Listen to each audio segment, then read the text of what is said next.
हम सब ने कभी ना कभी झूठ का सहारा अवश्य लिया है और ये उचित भी है। यदि उस झूठ से किसी को हानि ना पहुंची हो अपितु खुशी प्राप्त हुई हो। जब हमारी पत्नियां हमारे लिए भोजन बनाती हैं और हमें कोई व्यंजन पसंद नहीं आता तो भी हम उनकी झूठी प्रशंसा तो करते ही हैं ना। झूठी प्रशंसा? आप हमारी झूठी प्रशंसा करते हैं? शांता, ये तुम्हारे विषय में नहीं है, चुप रहो। नहीं नहीं पंडित रामाकृष्णा, इस विषय में आप सही नहीं है। हमारे हाथ का बना भोजन ग्रहण करके तो महाराज उंगलियां चाटते रह जाते हैं, झूठी प्रशंसा नहीं करते हैं कभी हमारी। है ना महाराज? जी जी, क्या भोजन बनाती हैं? हाँ, क्या भोजन बनाती हैं? इसे प्रेम कहते हैं महाराज, झूठ नहीं। पंडित रामाकृष्णा, आप ये कहना चाहते हैं कि झूठ बोलना उचित होता है? नहीं गुरुवर, किंतु यदि एक छोटे से झूठ से कोई बड़ी विपदा टल जाए तो शास्त्रों में भी उस झूठ को गलत नहीं कहा गया है। एक छोटी सी कहानी है महाराज। एक बार एक मनुष्य एक गाय को काटने के लिए उसके पीछे पीछे दौड़ रहा था। गाय उसकी दृष्टि से ओझल हो गई। उसने राह चलते पंडित से पूछा कि क्या उसने उस गाय को कहीं देखा है।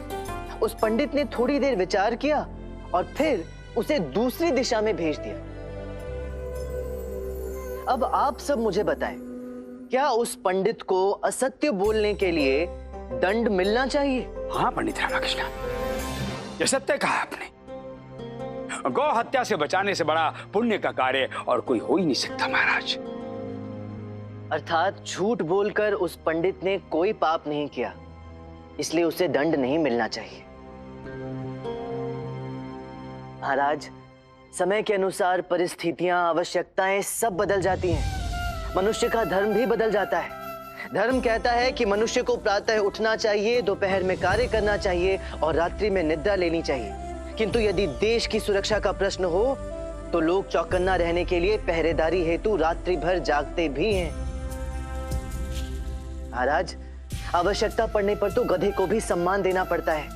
जैसे कि श्री कृष्ण के पिता वासुदेव ने उस गधे के पैर पकड़ लिए थे जो रेक रहा था, ताकि दुराचारी कंस के सैनिक जाग ना जाएं। जब वासुदेव श्री कृष्ण की सुरक्षा हेतु नंदा नदी के पार उन्हें ले जा रहे थे। सत्य वचन महाराज, धर्म के लिए किया गया कोई भी कार्य और धर्म के लिए बोला गया झूठ पाप नहीं होता है। परंतु हाँ, यदि कोई व्यक्ति अपने स्वार्थ के लिए झूठ बोलता है तो उसे दंड अवश्य मिलना चाहिए। सत्य कथन है आपका गुरुवर। पंडित रामकृष्णा, मानना पड़ेगा आपको और आपकी चतुराई को। अंततः आपने अपनी बात सिद्ध कर ही दी, और वो भी अपना मुख दिखाए बिना। क्यों जी? आहो जी। परंतु पंडित रामकृष्णा, आपने हमें विजयनगर राज्य के सम्राट कृष्णदेव राय को आज मूर्ख बनाया। नहीं नहीं महाराज, मेरा ऐसा कोई उद्देश्य नहीं था। मैं तो बस ये अपनी... सत्य, आप ये सब हमें प्रसन्न करने के लिए कह रहे हैं कि नहीं? क्योंकि अभी अभी आपने स्वीकार किया था कि कभी कभी आप झूठ बोल लेते हैं। बोलते हैं या नहीं? हाँ महाराज। नहीं नहीं महाराज, मतलब हम इस बार मैं सत्य कह रहा हूँ महाराज।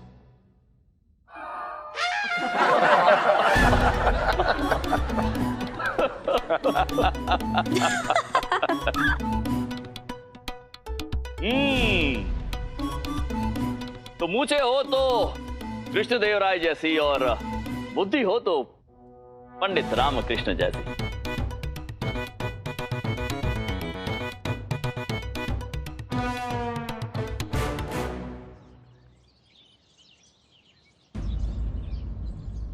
महामंत्री जी, आप जो कह रहे हैं उसमें आपको कितनी सत्यता प्रतीत हो रही है? महाराज, उन दोनों सैनिकों के कहे अनुसार गत रात्रि तीव्र वायु और वर्षा के बाद उन्होंने आकाश में 2 अश्व को उड़ते हुए देखा और उसके उपरांत वो इस प्रकार से विलुप्त हो गए कि वो पुनः कभी दिखाई नहीं दिए।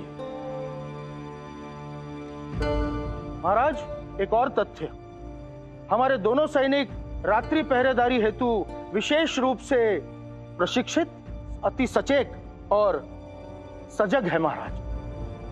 तो झूठ तो कदापि नहीं बोलेंगे। अब प्रश्न यह है कि क्या यह संभव है कि नहीं। क्योंकि हमें तो संदेह हो रहा है कि हो सकता है कि कदाचित ये किसी शत्रु की कूटनैतिक चाल हो, उसका नया शस्त्र हो। गुरुवर, आपका क्या कथन है? जी महाराज, ये कैसा संकेत है? संकट का महाराज। हाँ, संकट का। परंतु आप चिंतित मत होइए महाराज। इन चमत्कारी संकेतों की सत्यता को परखने के लिए हमारे पास दो उपाय हैं। प्रथम उपाय, हम अपनी साधना से इन अश्वों की ग्रह दशा को ज्ञात कर विजयनगर में उतरने से पूर्व ही इन्हें आकाश में ही भस्म कर देंगे।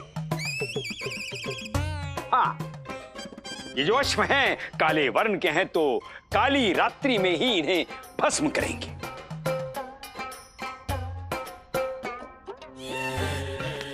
गुरुजी, ज्यादा मत उड़िए, उड़ते उड़ते फिसल गए ना तो नीचे गिरेंगे जी, पाताल की खुदाई में भी नहीं मिलेंगे। अद्भुत। और गुरुवर, द्वितीय उपाय? द्वितीय, हाँ द्वितीय महाराज, इन दोनों सैनिकों को अंधकारमय कोठरी में बंद कर देना चाहिए, जहां हम इनके नेत्रों की जांच परख कर सकें। परंतु आचार्य, दृष्टि की परख अंधकारमय कोठरी में कैसे संभव है? दूरदृष्टि से महामंत्री जी। क्षमा करें महाराज, किंतु मेरे अनुसार इसकी आवश्यकता नहीं है। वो कदाचित वर्षा के उपरांत वाले काले बादल होंगे, जिनका आकार अश्वों के रूप के समान होगा। इसमें चिंता की कोई बात नहीं है। हाँ महाराज, कभी कभी मध्य रात्रि में हम लघुशंका हेतु जागते हैं। प्रायः आकाश में रहस्यमय वस्तु दिखाई पड़ती है, और उसके उपरांत मंत्री महोदय, मेरी लघुशंका तो समाप्त हो जाती है, परंतु अन्य शंकाएं आरंभ हो जाती हैं। यदि ऐसा हो तो आप हमारे पास आ जाइएगा कोतवाल, हम आपकी समस्त शंकाओं को दूर कर देंगे। और महाराज, ये पंडित रामकृष्णा विषय की गहराई को नहीं समझ रहे हैं, अज्ञानवशी से ही कर्तव्यनिष्ठ सैनिकों की कुशलता का उपहास कर रहे हैं पंडित रामकृष्ण। नहीं गुरुवर, मैं कोई उपहास नहीं कर रहा, मैं तो केवल सत्य कह रहा हूँ। और वो ये है कि अश्व आकाश में ना तो उड़ सकते हैं ना ही तैर सकते हैं, वो तो मात्र चल सकते हैं। परंतु दौड़ तो सकते हैं ना पंडित रामकृष्ण।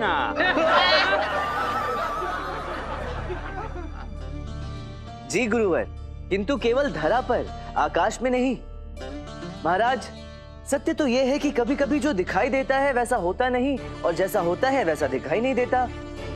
कहीं धर्म है तो कहीं धर्म का मात्र भ्रम। परंतु महाराज, परंतु क्या गुरुवर? महाराज, पंडित रामकृष्ण भी कभी कभी ज्ञान की एक दो बात कर ही जाते हैं। संभवतः आपके सानिध्य का प्रभाव है गुरुवर। जी महाराज, हमारी कृपा तो सबके कल्याण हेतु है। अद्भुत। पंडित रामकृष्ण। जी महाराज। हम आपके कथन से सहमत हैं। मंत्रीवर, महाराज, उन सैनिकों को संदेश भेजा जाए कि उन्हें भयभीत होने की कोई आवश्यकता नहीं है। जो आज्ञा महाराज। महाराज, वैसे आज राज दरबार के सभी कार्य संपन्न हो चुके हैं, केवल एक ही शेष है। सौदामिनी देवी का नृत्य।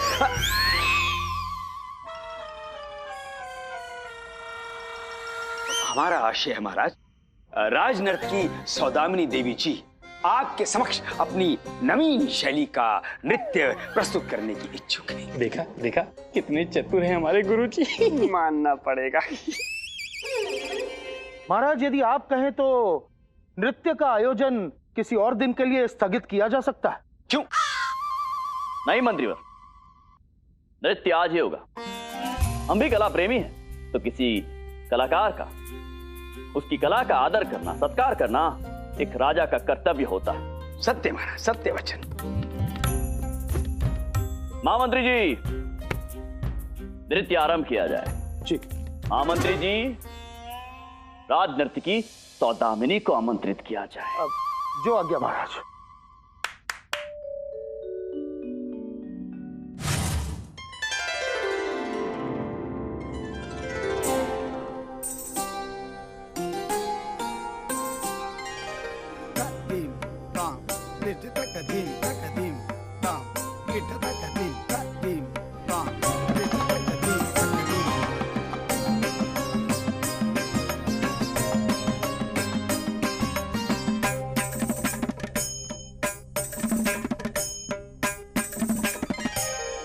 अति सुंदर, अति सुंदर।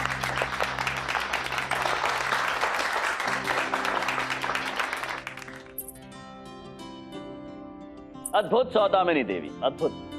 नृत्य कला में आप पारंगत हैं। आज का आपका ये प्रदर्शन देखकर हम अत्यंत प्रसन्न भी हुए और प्रभावित भी हुए। महाराज, सौंदर्य तो देखने वाले की आंखों में होता है, वैसे ही कला का स्तर प्रशंसा करने वाले के शब्दों में होता है। सुंदरता और सौदामिनी दोनों एक ही राशि के शब्द हैं। सौदामिनी देवी, आपकी अद्वितीय कला को समर्पित एक छोटी सी भेंट स्वीकार करें।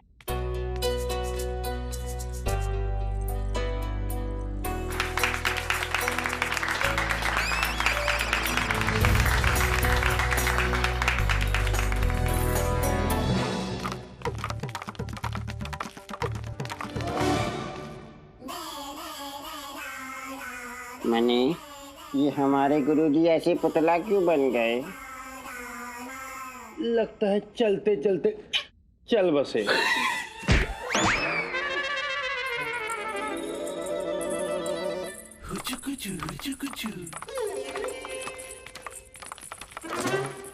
वाह वाह वाह, क्या नृत्य था। गोलू गोलू गोलू गोलू नाट्यम। है? ये क्या है? नृत्य शैली का नाम था गोलू गोलू गोलू गोलू नाट्यम। अच्छा, गोलू गोलू गोलू गोलू नाट्यम था। अति उत्तम। परंतु सौदामिनी देवी जी, आप तो वहाँ पे गोलू गोलू गोलू गोलू नाट्यम कर रही थी, किंतु हमारे गुरुजी उचक उचक के वानर नाट्यम कर रहे थे। पिछले जन्म में हमारे गुरुजी वानर थे ना, इसलिए। जाओ उधर।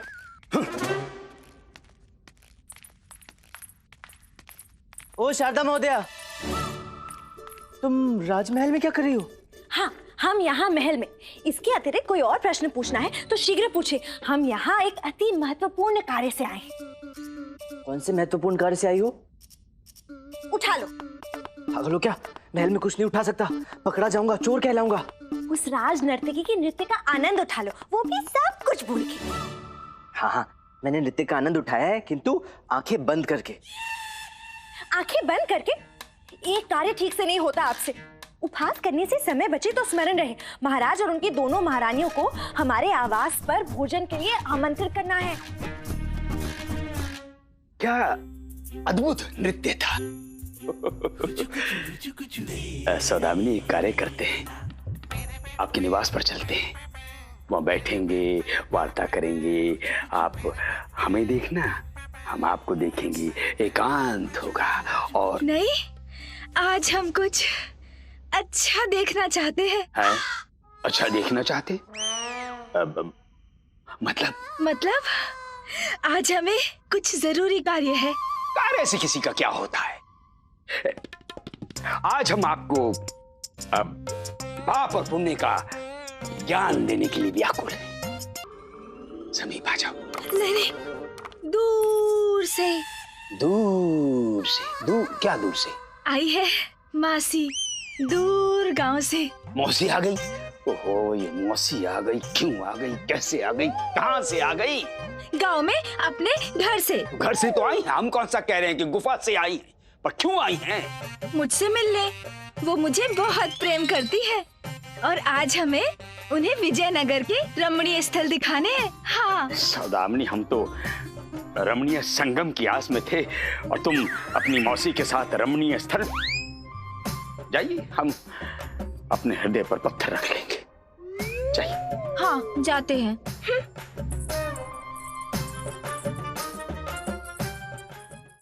हाय धनीमनी, कोई ना कोई बाधा हमारी झोली में जुदाई डाल ही देती है और मिलन का अवसर ही नहीं मिलता है। हाँ गुरुजी, किंतु आज कौन सी बाधा उत्पन्न हो गई? अरे मौसी मौसी, हमारे गुरुजी की प्रिय मौसी का स्वर्गवास हो गया। भगवान उनकी आत्मा को शांति प्रदान करना। चुप मूर्खो पापियो, हमारा कोई नहीं मरा है। सौदामिनी की मौसी आन मरी है। हमारे और सौदामिनी के बीच में दीवार बनकर। अब चलो। जी गुरुजी चलिए।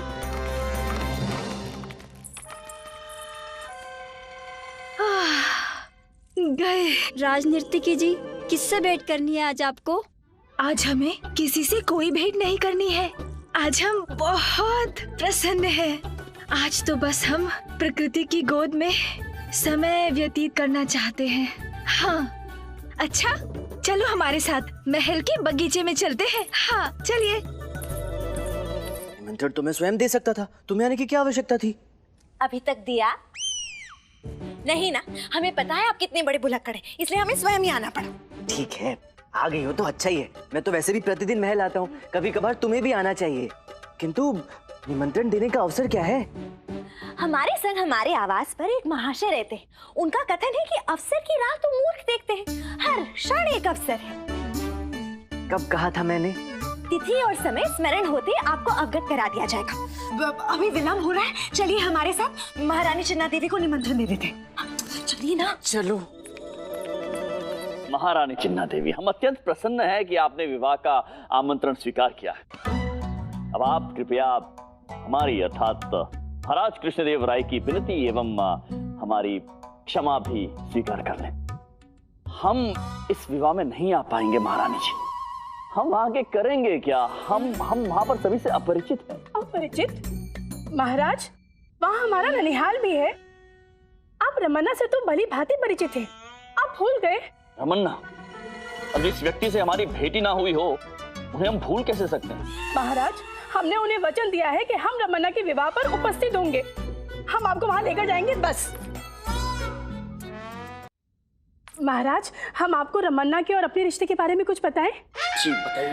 आप उन्हें तो जानते हैं ना, सूर्यमंडू को? सूर्यमंडू? जी, जिनका पेड़ से गिरकर स्वर्गवास हो गया। अच्छा। हाँ महाराज, आप उनको जानते हैं? ब्रह्मानंदम की पत्नी सावित्री। सावित्री? जी महाराज, जिनका कुएं में गिरकर स्वर्गवास हो गया। कुएं में गिरने से? जी महाराज, आपको मालूम है उनका एक भाई था, मुंह बोला वेंकटैया। वेंकटैया? जी महाराज, उनका एक जुड़वा भाई भी था, ताता थैया। ताता थैया? ये नाम है? जी महाराज। महाराज, वो छत पर कपड़े सुखाने गया था, परंतु कपड़े गिरने से उसकी मृत्यु हो गई। महारानी चिन्ना देवी, कपड़े गिरने से भला किसकी मृत्यु हो सकती? महाराज, वो कपड़े सहित छत से नीचे गिर गया था ना। ओह। अब उनकी जो पत्नी थी सुनंदा। सुनंदा? अब उनका कहां से गिर के देहांत? शिव शिव बोलिए महाराज, वो तो जीवित है। जीवित है? उनके नाना जो स्नान करने गुसल खाने में गए, पैर फिसला और मृत्यु को प्राप्त हो गए। उनका भी स्वर्गवास हो गया। उस नाना के लड़के का भतीजा है रमन्ना। अच्छा, रमन्ना। और रमन्ना कहाँ से गिरा? महाराज, उसी का तो विवाह है, वो कहीं से नहीं गिरा, वो सकुशल है। अच्छा, बड़ा गिरा हुआ परिवार है। महाराज, अर्थात कौन जीवित है कौन मृत है समझ में नहीं आ रहा है। देखिए, हम इस रमन्ना के विवाह में नहीं आ पाएंगे। आप हमारी ओर से रमन्ना से कह देना कि विवाह के दिवस वो घोड़ी पर ना बैठे। परंतु क्यों महाराज, ये तो प्रथा है। आपके परिवार में तो कहीं ना कहीं से गिरकर मृत हो जाने की भी तो प्रथा है। देखिए महारानी चिन्ना देवी, हम इन रिश्तों नातों की जटिलता में ना उलझ गए हैं। हम एकांत में रहना चाहते हैं। हम उद्यान में जा रहे हैं, हम पश्चात मिलते हैं। परंतु महाराज, बाद में वार्ता करेंगे इस विषय में। महाराज, महारानी जी, पंडित रामकृष्णा और उनकी पत्नी शारदा देवी आपसे भेंट करने के लिए पधारे हैं। उन्हें आदर पूर्वक हमारे कक्ष में लेकर आइए। प्रणाम महारानी। प्रणाम बड़ी महारानी जी। प्रणाम महारानी, हम आपको और महाराज को हमारे आवास पर भोजन के लिए आमंत्रण करने के प्रयोजन से आए हैं। शारदा, हम केवल हमारे आने की स्वीकृति दे सकते हैं आपको, परंतु महाराज के विषय में कुछ नहीं कह सकते, क्योंकि आजकल वे हमारी इच्छाओं को मानते ही कहाँ हैं। हाँ, यदि पंडित रामाकृष्ण प्रयास करे तो। परंतु बड़ी महारानी जी, महाराज इस समय है कहाँ? महाराज उद्यान की ओर गए हैं। चलिए, हम भी आप दोनों के साथ वहाँ चलते हैं। क्षमा करें बड़ी महारानी जी, आप दोनों प्रस्थान करें। मुझे मंत्रीवर से एक महत्वपूर्ण कार्य है। मैं वो समाप्त करके आप दोनों से बगीचे में ही मिलता हूँ। उचित है। प्रणाम। शारदा, चलिए हम दोनों चलते हैं।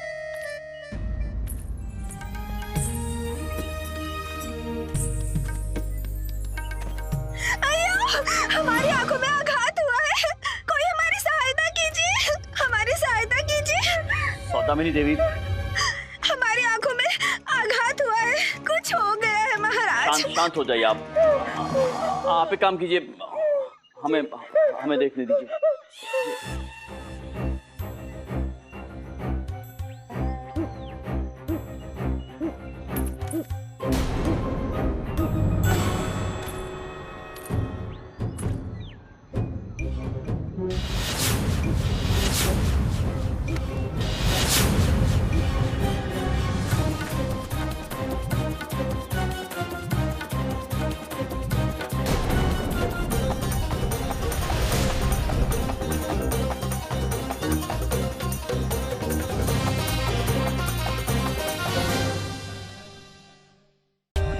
For more updates, subscribe to our channel, click the show links and enjoy watching the videos.